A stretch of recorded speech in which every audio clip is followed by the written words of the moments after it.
Mukunda Jewelers, first ever factory outlet opening soon in Jubilee Hills.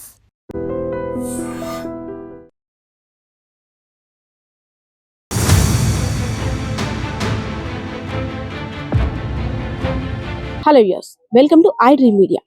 రెక్కాడితే గాని డొక్కాడని కుటుంబాలు వారివి.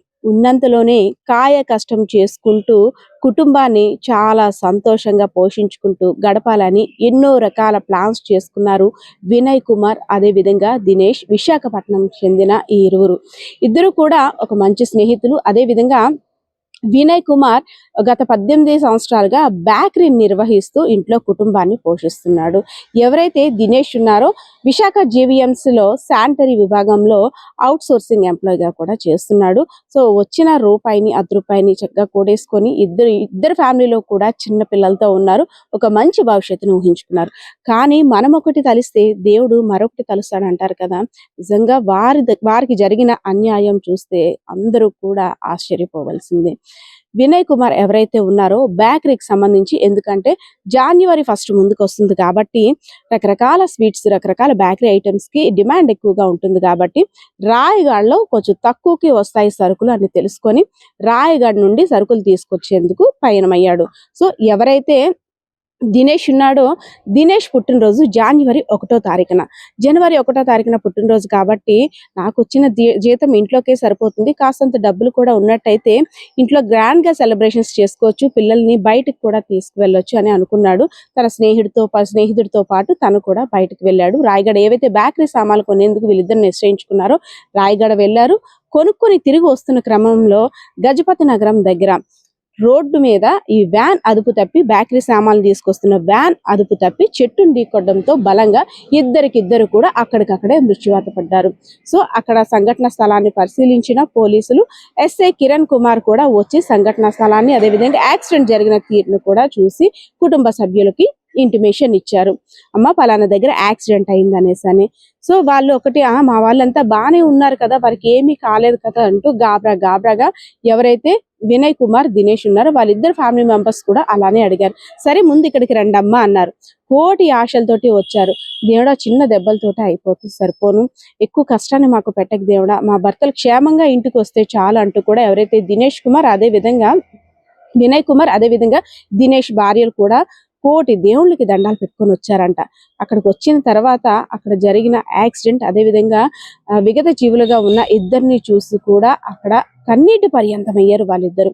ఎంత చెప్తున్నా సరే వాళ్ళని ఓదార్చడం ఎవ్వరి తరం కూడా కాలేదు. January 1 తారీఖున దినేష్ పుట్టినరోజు.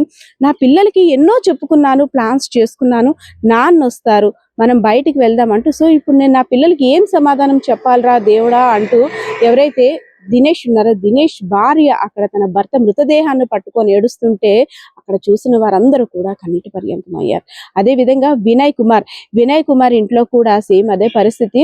January కొత్త సంవత్సరంతో దేవుడు మా కుటుంబంలో విషాదాన్ని మిగిల్చాడు, పిల్లలు నీ కోసం ఎదురు చూస్తున్నారు, నాన్న ఎన్ని గంటలకు వస్తారు, మరి కాసేపట్లో వస్తారని ఫోన్ కూడా మాట్లాడాం. అంతలోనే ఈ దుర్ఘటన జరిగిందా, అయ్యో దేవుడా నా కుటుంబం వైపు కూడా కన్నెర్ర చేస్తామంటూ ఎవరైతే వినయ్ కుమార్ ఉన్నారో వినయ్ కుమార్ భార్య కూడా అక్కడ రోధించిన తీరు ప్రతి ఒక్కరిని కూడా కలవరపరిచింది.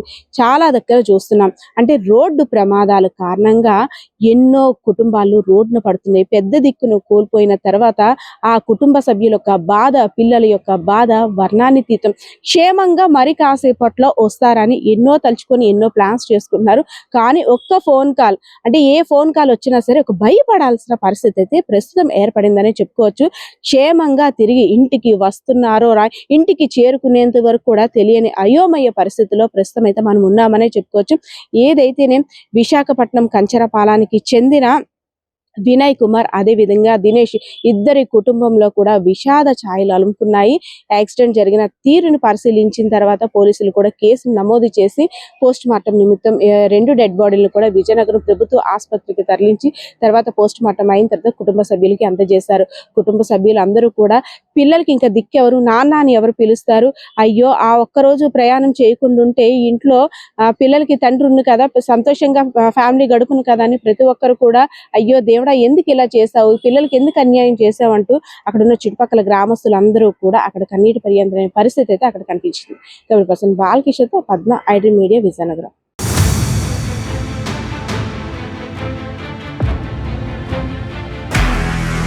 నిజంగా ప్రస్తుతం ఉన్నటువంటి సమాజం దేనికి ప్రయారిటీ ఇస్తుంది? ఆర్థిక సంబంధాల చుట్టూ మాత్రమే తిరుగుతోంది. మళ్ళీ ఎన్నికలంగానే చాలా విరక్తి కలుగుతున్నాం. మంచి అనిపిస్తుంది కదా, లేడీస్ కూడా ఛాలెంజింగ్ జాబ్స్ చేసినప్పుడు చాలా బాగుంటది. ట్రాఫిక్ అసిస్టెంట్స్ గా నియమించిన ట్రాన్స్జెండర్స్ అందరితో సాల్యూట్ చేయించుకుంటున్నారు. ఫుడ్ డెలివరీ ఇవ్వటానికి వెళ్ళినటువంటి డెలివరీ బాయ్ అనిల్ పై కళ్ళ ముందు పెళ్ళండి